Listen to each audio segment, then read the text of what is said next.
Hello, you wonderful people, and welcome to another episode of Not Too Comic Book. This being a show where I talk about TV shows that are adaptations of comic books. For today's episode, I'm going to talk about The Flash, Season 9, Episode 12. A great episode, a lot of really interesting things were done in this episode, so let's break it down. The penultimate episode of The Flash. The fact of the matter is, obviously, the team is trying to come up with different ideas to get to Barry, because Nora let them know, hey, Barry, the last time I saw him, he was sent to 2049. Once again, the negative speed force is attacking on every and throughout the timeline simultaneously.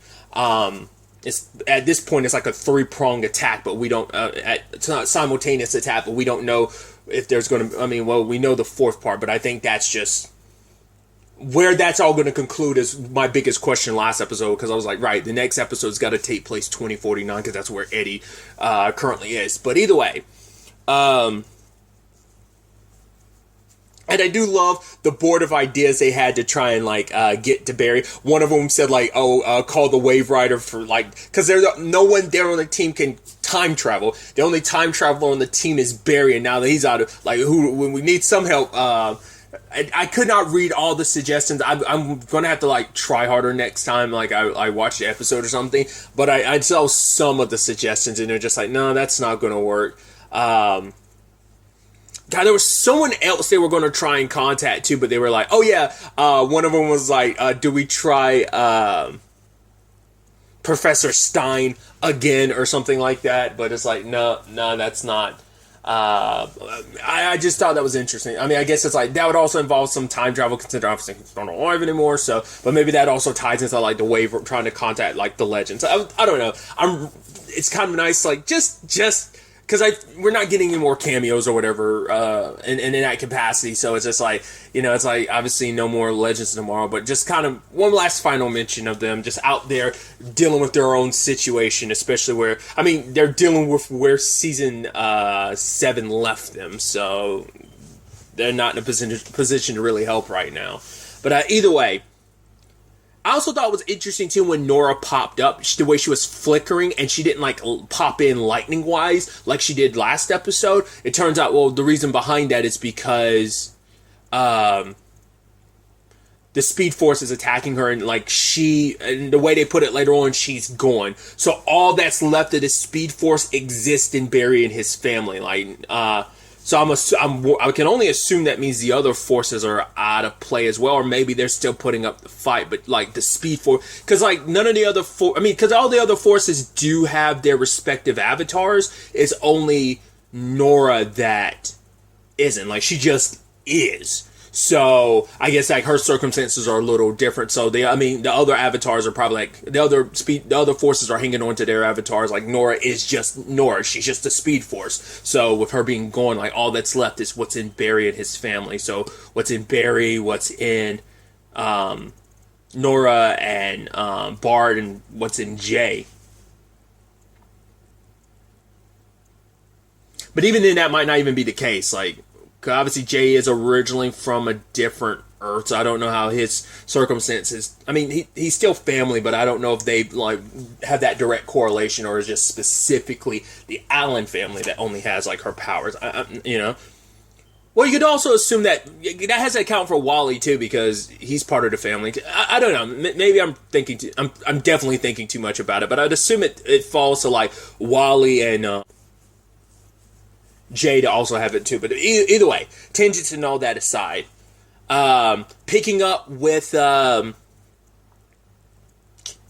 Eddie's circumstances, poor Captain Cobra, kind of getting sucked into a singularity. You're oh, interesting, because Eddie's I gotta find the Flash. I gotta figure out. I wonder at that time, did he remember that the Flash was Barry? I wonder, did he remember that or not? But either way, he's I gotta find Barry. I gotta find out why I'm here, what's going on, because he remembers his death and everything. It's right, I killed myself to stop the Reverse Flash, but the moment he shows up at the Flash Museum, it's wait, what? Which I do appreciate making this all come full circle, because for the longest time, it was always meant to end. It was supposed, Eddie's sacrifice was meant to stop Eobard, but it never did. He came back to terrorize Central City, try and terrorize and kill Barry and his family over and over and over again, but it's no, my sacrifice was meant to be something. And I love that that plays into like so much of the show, that it's just like, right, Eddie's such a season 1 storyline, and now it's like all these years later it comes back, because it also plays into Eobard's situation as well, because like I was a nobody and this was my chance to be a hero, but who snatched that heroism away from you? Barry, because Barry stopped Eobard from being the hero that he was supposed to be, and also knowing your future of, hey, I'm supposed to be the Reverse Flash. I'm supposed to be the Flash's greatest villain.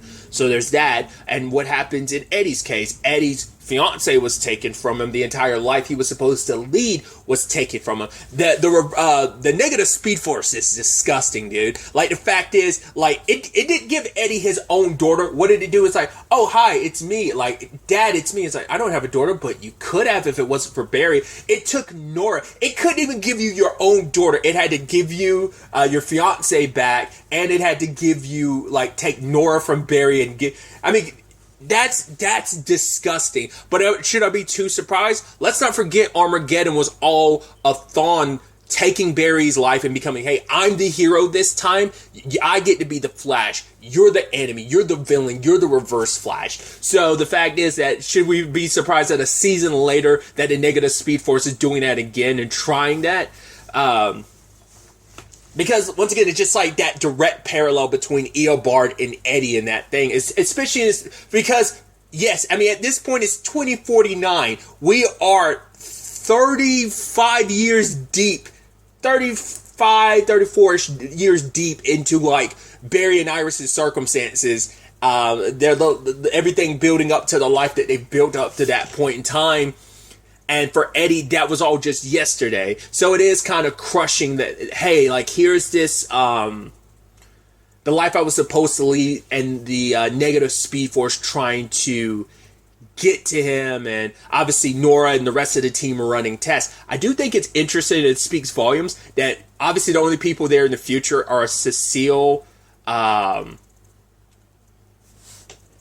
Chester, and Allegra. So you're like, interesting that Mark's not around. So you're like, what is that? What does that signify? And also, like, does that mean he eventually goes off with Kion wherever she goes? Or just like, you know, maybe that's just kind of like, hey, the roster, like, in that position kind of changes over the years or something like that. Or like, well, I'm so curious what that could signify. I also appreciate in the future, they're like, oh yeah, Barry's at the Watchtower. I'm like, yeah! Because, of course, they'd have the Watchtower by this point in time. But it's like, yeah, I mean, it's just kind of, once again, just kind of that nice thing of knowing, like, yeah, doing the Watchtower and space thing. I was almost about to say, like, oh, God, I'm sure Waller would have an issue with that. But I'm like, all right. I was like, I forgot. Waller's dead in this continuity. I was like, yeah, she died back in, wasn't that, like, season 4 of Arrow? I was like, man, yeah, Waller's been dead for a long time in this continuity. I forgot about that.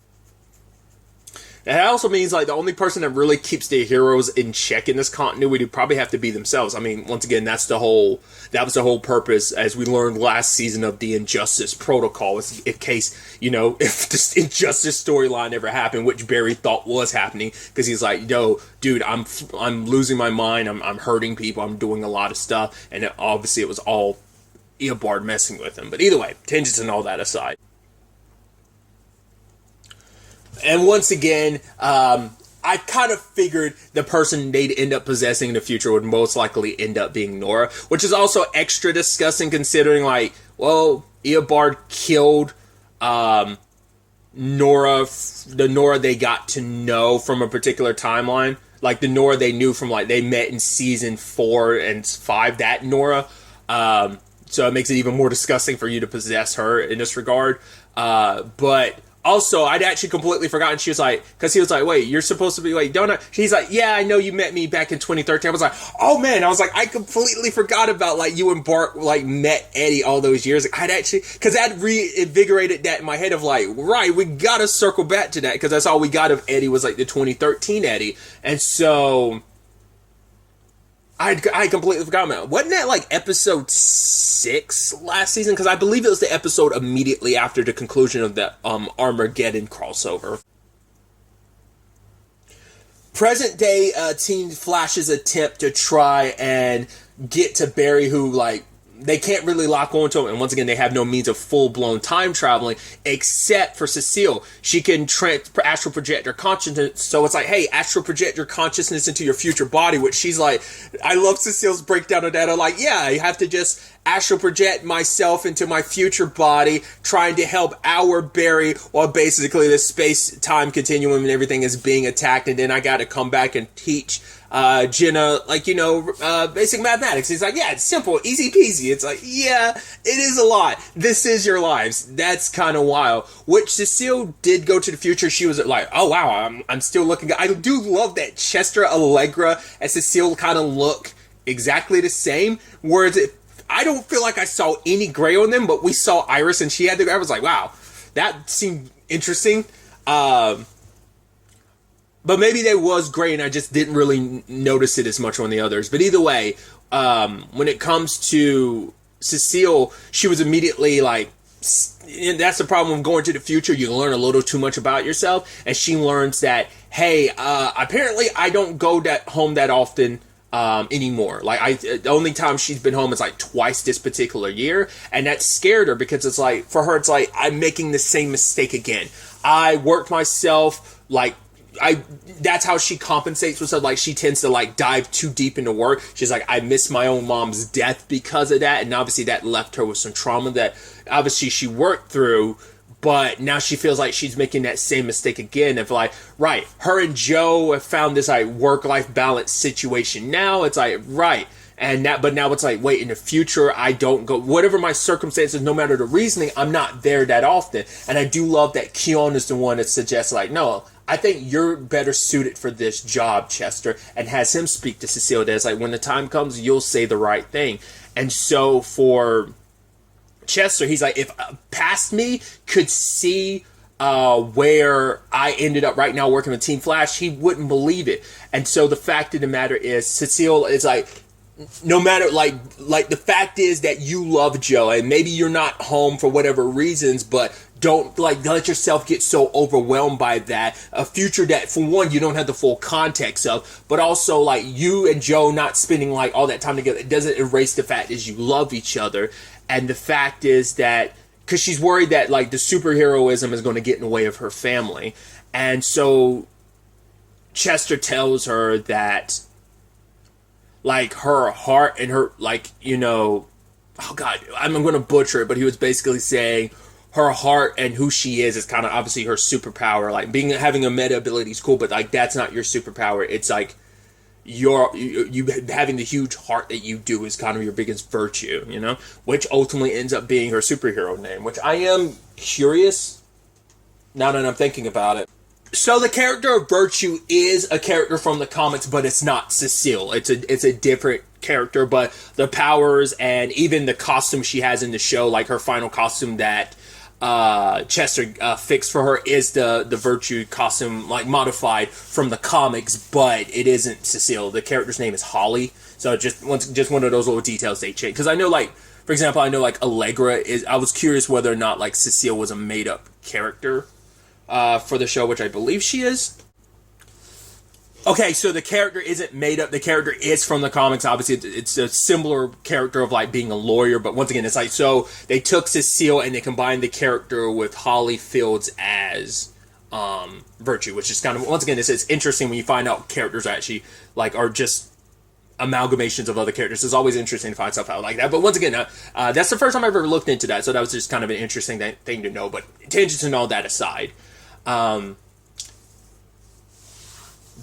Barry ends up showing up in 2049 and has to go toe-to-toe with Nora, but obviously he doesn't want to hurt her, so he ends up running away with Eddie, and they end up talking about everything. We end up finding out everything about, why the whole Malcolm thing in the first place. Everything's a lie. Literally, the negative Speed Force created an entire identity and life because I guess it needed Eddie. They needed to kind of keep Eddie on the bitch for a while until they were ready.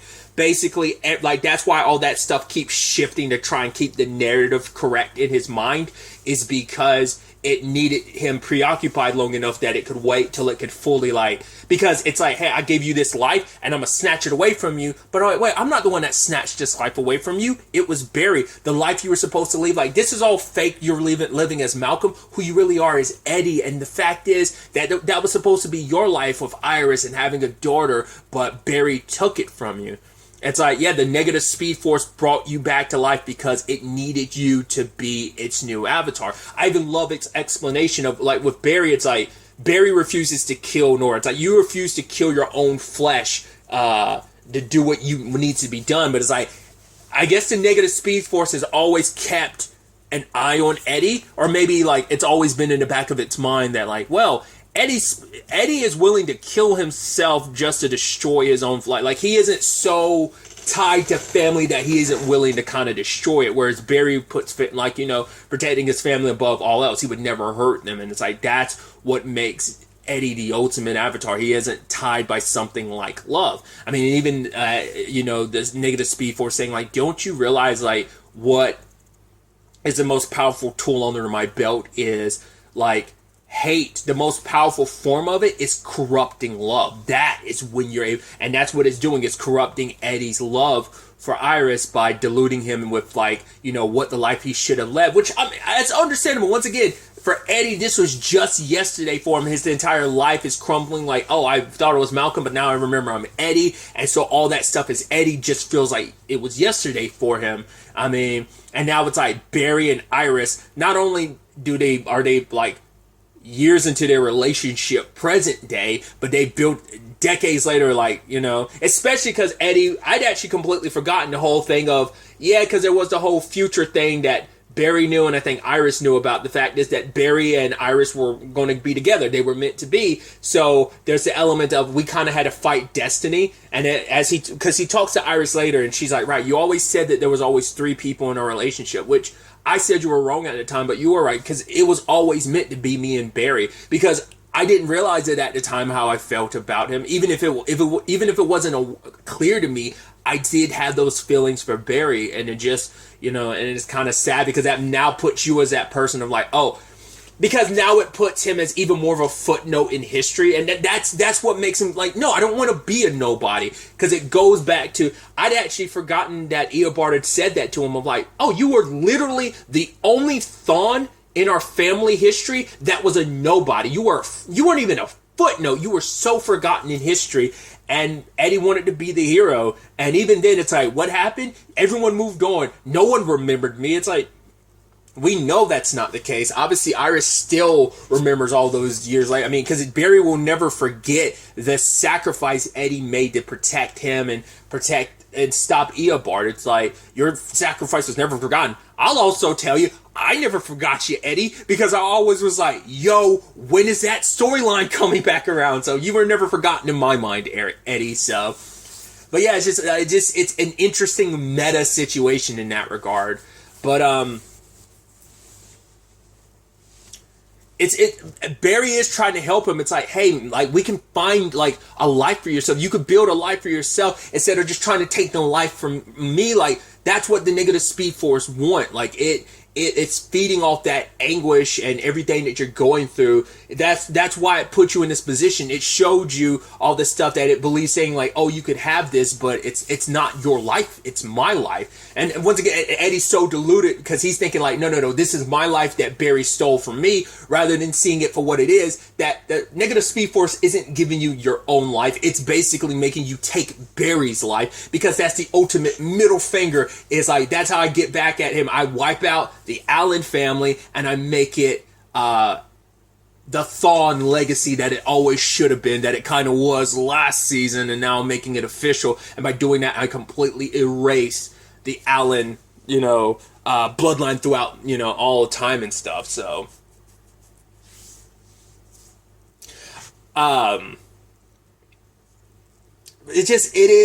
there's so many levels of, like I said, just how twisted the negative speed force is for approaching things that way. Obviously, Barry and Nora, once again, I always love some speedster stuff of just like the race around town and just I don't know. Also, just like him, like vibrating because he had hidden himself from her, but vibrating, and he could have attacked her, but he was trying to reach out to her, but like the negative speed force was too strong. And Cecile or Virtue showing up, doing her like Doctor Strange thing, like separating the negative speed force from Nora in that moment. Barry believed that Eddie would make the right choice, jumping back a little bit. I'm maybe in the end he will, because he made this selfish choice. But then now the argument could be made, well, was it ever the selfish choice? Because I always go back to it because it's the antithesis of it, of like the good place of, is a selfish choice ever a selfish choice if you're doing it for selfish reasons? Because Eddie wanted to be special, he wanted to be a hero. I mean, it does.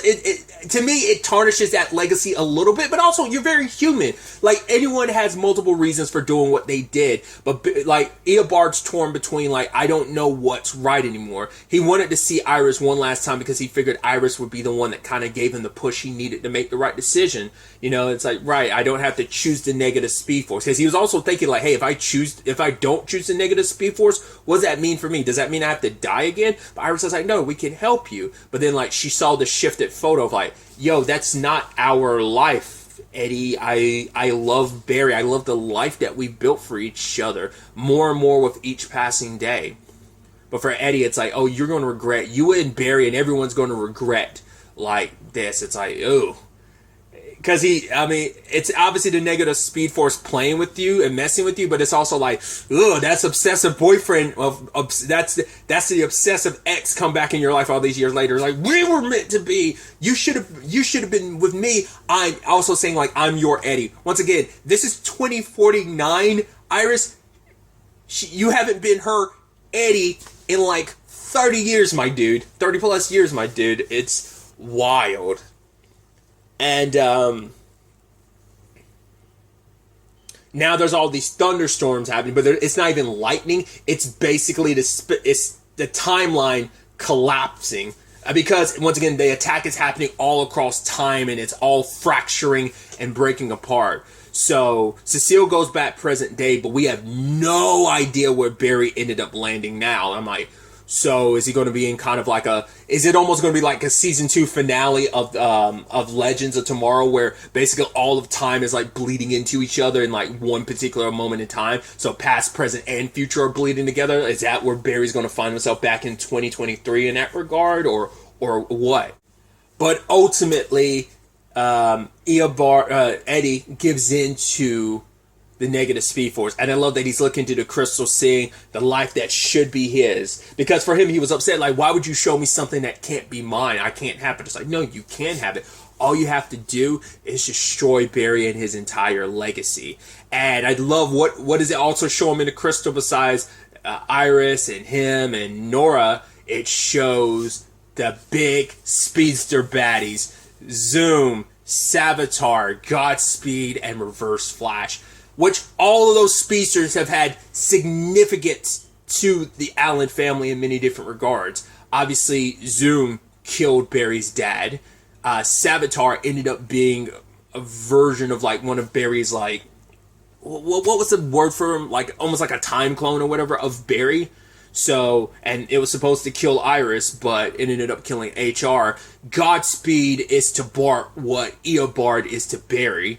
And then, well, we already know Eobard and Barry's history, so all those speedsters are tied to the Allen family legacy. And so for them to be the ones you see, like not even just any villains, they made sure to show you specifically all the speedster villains. I think it's pretty dope. And in that moment,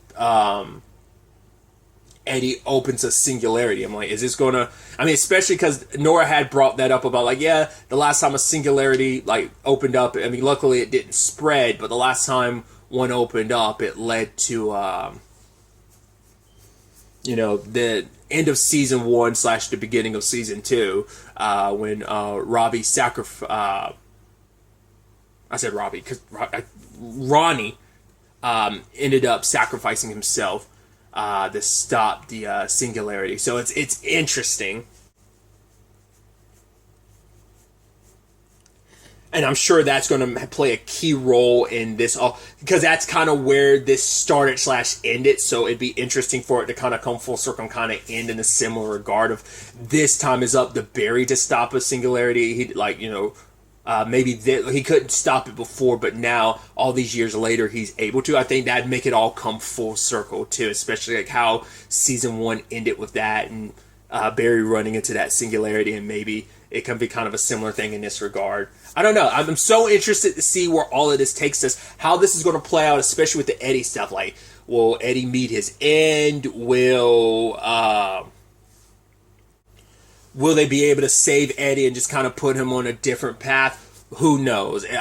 Next episode is the series finale, not just of the Flash. Obviously, it's the end of the Arrowverse, the final Arrowverse related thing.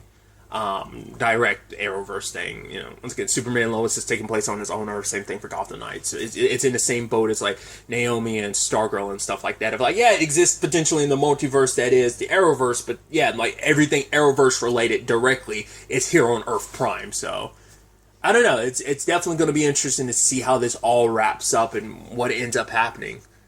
But really, that's all I wanted to talk about. Till the next time we meet, be happy, be safe, live life to the fullest, and enjoy it. Good day, and goodbye.